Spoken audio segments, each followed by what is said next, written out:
lafa sirnaan hoogganuun abbaa qabiyyummaa qonnaan bultootaa mirkaneessaa deemuun dinagdee biyyaa utuba jedhan hooggantuun biiroo lafa Oromiyaa aadde Masarata Saffaa waajjirri lafaa bulchiinsa magaalaa Adaamaa qonnaan bultoota kutaa magaalaa Bokkuu Shananii fi Daabeef kaartaa kaadaastara lafa qonnaa dijitaalaa kenne. Itti gaafatamaan waajjira lafaa magaalaa Adaamaa obbo Taliilaa Qumbii kaayyoon isaa qonnaan bulaan keenya sababa lafaa wal dhabbiin daangaa gidduu isaaniitti akka hin uumamnee fi kaartaa dijitaalaa akka qabaataniif ta'uu himan.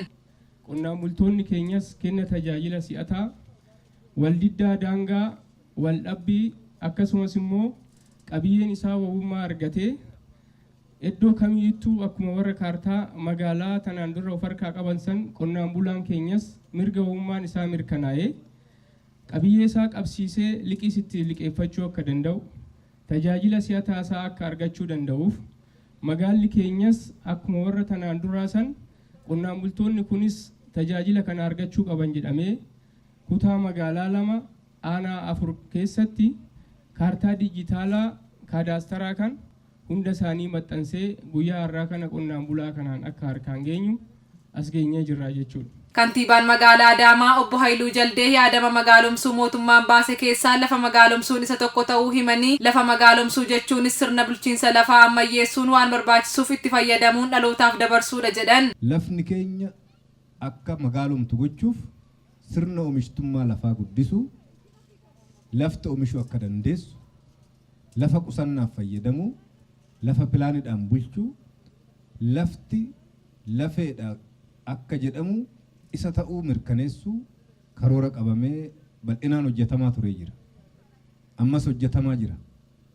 Lafni keenya waan har'a nuuf maluuf itti fayyadamnee dhalootaaf dabarsuus qabeenya guddaa fi dhumataa qabnudha.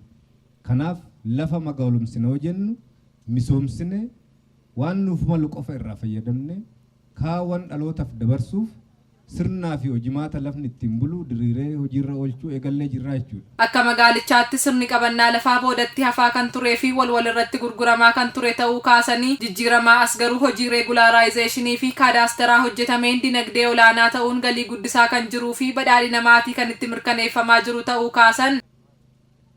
Abbaan qabiyyee lafa kiyye jedhee dubbachuu yeroo dadhabuu ragaa turee jira jechuudha. Osoo mana keessa jiru manni irratti gurguramaa turee jira.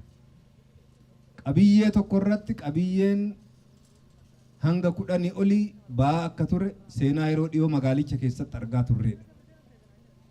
Overlaap jedhamee kan waamamuun lafa tokko irratti lafa namaaf kennaa mana murtiititti ajandaalee hedduun ilaalamaa turan waggoota darban ajandaalee kuufaman kanaa wal fakkaatan turedha. Deemsa keenya waggoottan 6 darbaniitiin Adaamatti lafti madda rakkoorraa gara maddii dinagdeetti ta'uu dandeessee jirti. Lafti karaa yaadamneen seektarri lafaa madda rakkoorraa seektara muuxannoo akka ta'u carraa uumuu danda'ee jira. Lafti magaalichaa dinagdee olaanaa ta'uu galii guddaa irraa argachaa turree jira. Kana qofaa miti. Qabiyyee seeran alaa hedduu magaalicha keessa turan garuu mirga qaban akka mirga argatan waggootan darban hojjetameen riiformiin lafaa giddugala magaalaatti gaggeessaa turre dhugaatti badhaadhina maatiitiif karoora mootummaa naannoo keenyaa kan itti milkeessine keessaa tokkodha. Hooggantuun biiroo lafaa Oromiyaa aadde Masarata Saffaa biiroon lafaa bulchiinsa lafaa ammayyeessuudhaaf hojiilee hedduu hojjechaa jiraachuu himanii yeroo ammaa kana xiyyeeffannaa guddaan hojjetamaa kan jiru kaadaastara galmeessuu ta'uu kaasan. Lafti lafee dugdaa dinagdee biyya keenyaatis qonnaan bulaadhaaf immoo waan guddaadha. Kanaaf biiroon lafa Oromiyaa bulchiinsa lafaa ammayyeessuudhaaf kaayyoowwan gurguddaa qabatee hojjechaa tureera. Kana keessaa itti fayyadama lafaa misoomsuudha yookaan immoo ammayyeessuudha. Kanaan booda dallaalaa fi faddaalaan qonnaan bulaa burjaajessuu hin danda'u kan jedhan aadde Masarat qonnaan bulaan hunduu lafa isaa misoomsuun jireenya isaanii itti adeemsifachaa dinagdee biyyaa ittiin ijaaruu akka qaban ergaa dabarsan. Magaalonni biroos muuxannoo magaalaa Adaamaa kana qooddachuun hojiitti akka galan dhaamaniiru. Kana booda dallaalaan iddoon qabu faddaalaan iddoon qabu abbaan qonnaan bulaa bichaadha jechuudha. Ogeessis hooggansis kana booda qonnaan bulaa burjaajessuu hin danda'u jechuudha. Maaliif kaartaa waraqaa qofaan odoon taane moobaayila keessanitti dijitaalii baattanii deemuu hin dandeessu.